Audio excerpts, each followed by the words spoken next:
Passarinho que voa com morcego, acorda de cabeça para baixo.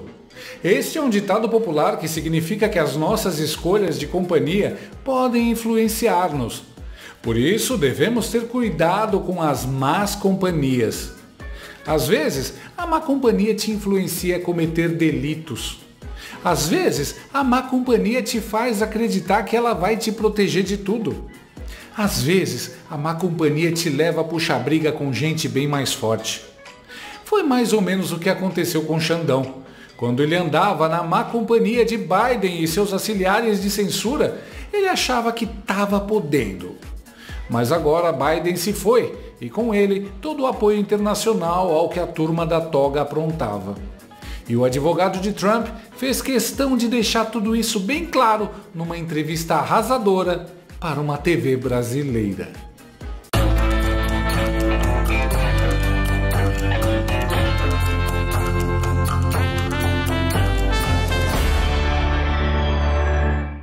Assim como o regime supremo PT quer acabar com a sua liberdade de expressão, as dores nas juntas e articulações acabam com a sua liberdade de se movimentar, de caminhar, de viajar, de praticar esportes.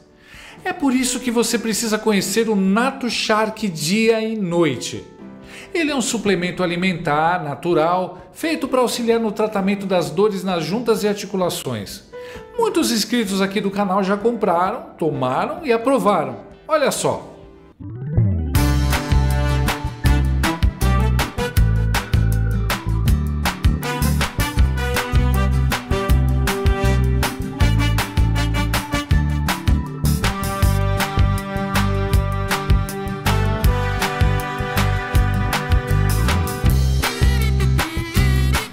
NatoShark tem ação 24 horas por dia, alivia a dor durante o dia e regenera as cartilagens e fortalece os ossos durante a noite. Ah, e NatoShark é alívio também para o seu bolso. Você pode parcelar em até 10 vezes sem juros e não paga taxa de entrega. Além do mais, a NatoShark tem mais de 20 anos de mercado e é uma marca que apoia a direita e os conservadores.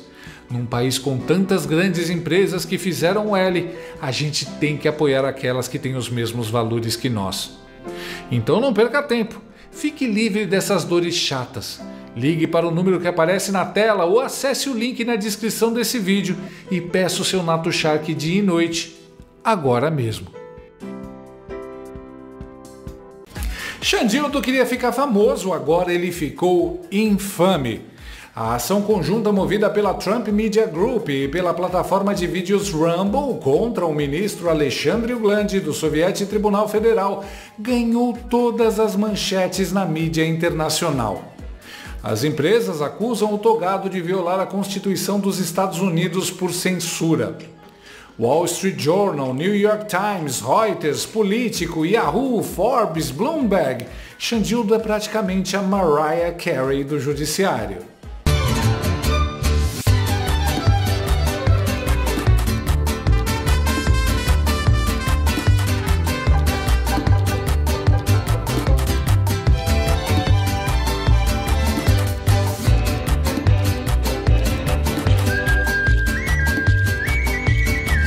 Exceto que a Mariah Carey tem fãs, já o cabeça de manequim está sendo detonado.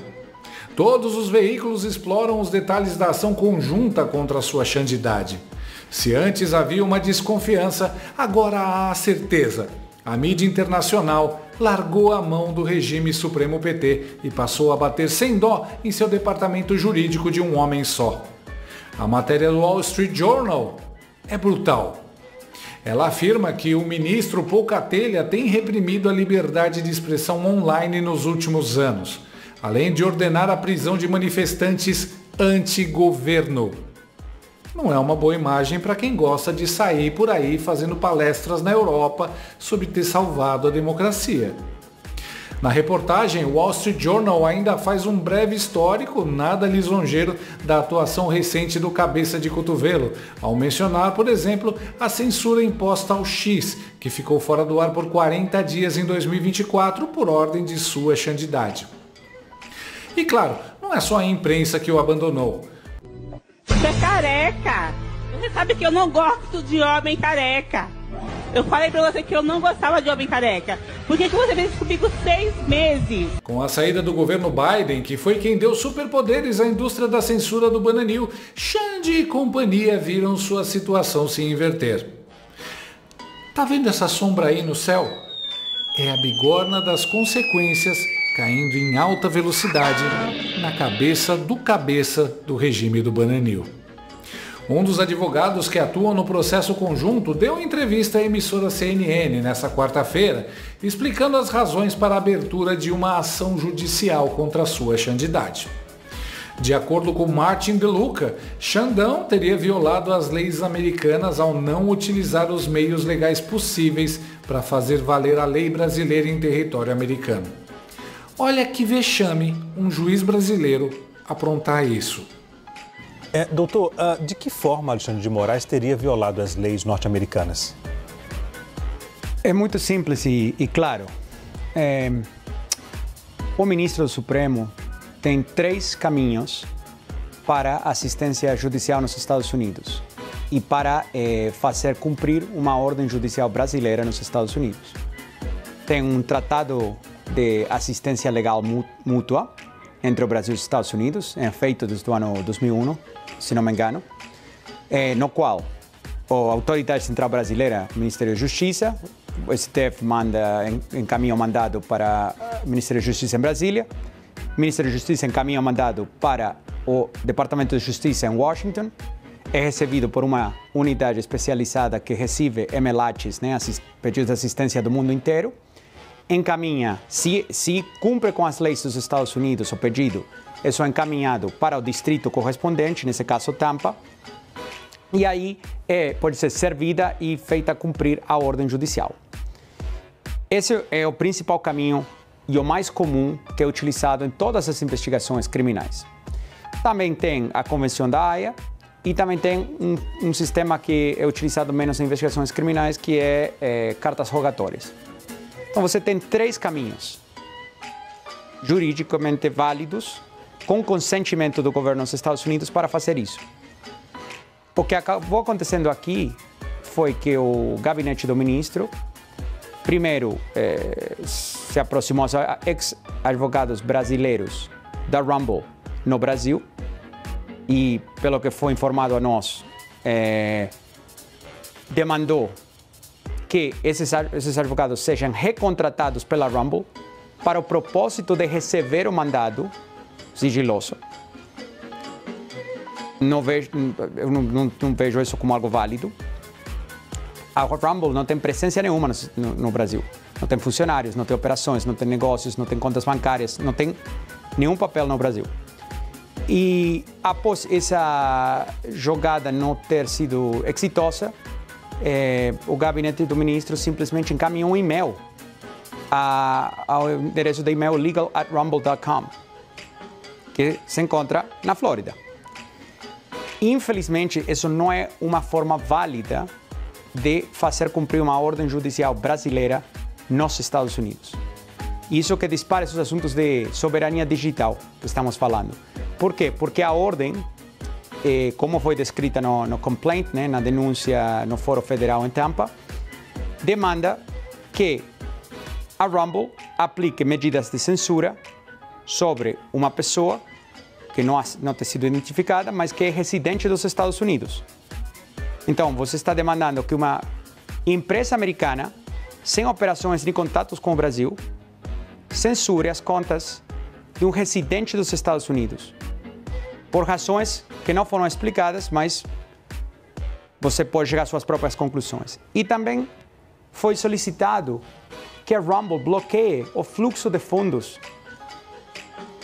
desde a Rumble e desde todos os contribuidores, quem faz propaganda, etc., com essas contas, para o usuário. Ou seja, cortar o fluxo de fundos de uma empresa americana a um usuário residente nos Estados Unidos. Então, para propósito da lei, um usuário americano, qualquer pessoa que se encontra fisicamente dentro do território nacional dos Estados Unidos, está protegida pela Constituição dos Estados Unidos. Porém, aplica a primeira emenda. O mais preocupante disso é que essa pessoa já teve um pedido de extradição pelo ministro, que foi recusado pelo governo dos Estados Unidos. E após isso, fazer um e-mail, mandando um mandado por e-mail com certas ameaças que vocês podem se imaginar, estão descritas na denúncia, mas se não é cumprido em 2 horas, você pagará uma multa de X, você será, vamos apagar o serviço no Brasil de formas não especificadas. Então, uma série de ameaças. Se esses mandados tivessem sido feitos pelo Emelati, também é extremamente provável, quase certeza absoluta, que teriam sido recusados pelo governo dos Estados Unidos. Então, essa é a grande questão. E isso foi o que disparou a Trump Media e a Rumble a acionar o processo para falar a censura para aqui, a censura para a nossa fronteira. A censura acaba na nossa fronteira. Que lapada no cabeça de pirulito.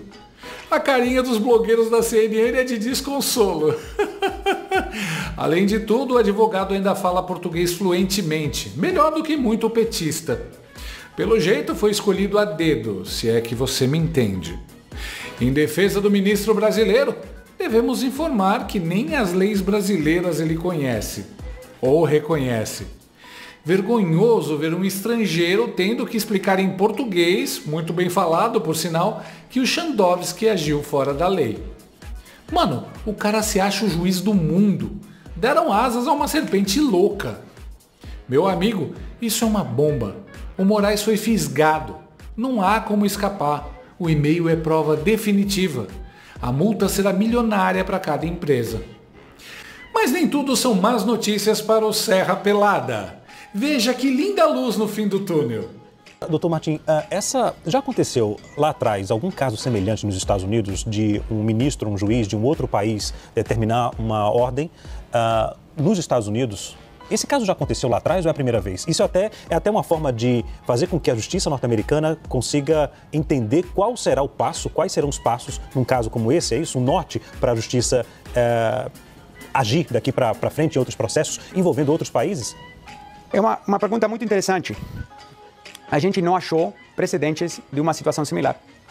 Então, na história dos Estados Unidos recente, que a gente pôde identificar até agora, não identificamos nenhum outro caso no qual um juiz estrangeiro encaminha mandados diretamente a empresas americanas sem cumprir com os canais oficiais para que as autoridades americanas tenham consentimento àqueles mandados. Um juiz brasileiro atuando isoladamente, dando ordens a empresas americanas para censurar cidadãos americanos sem passar por canais oficiais. O advogado diz que não há precedentes na história com ações como as de Xandão.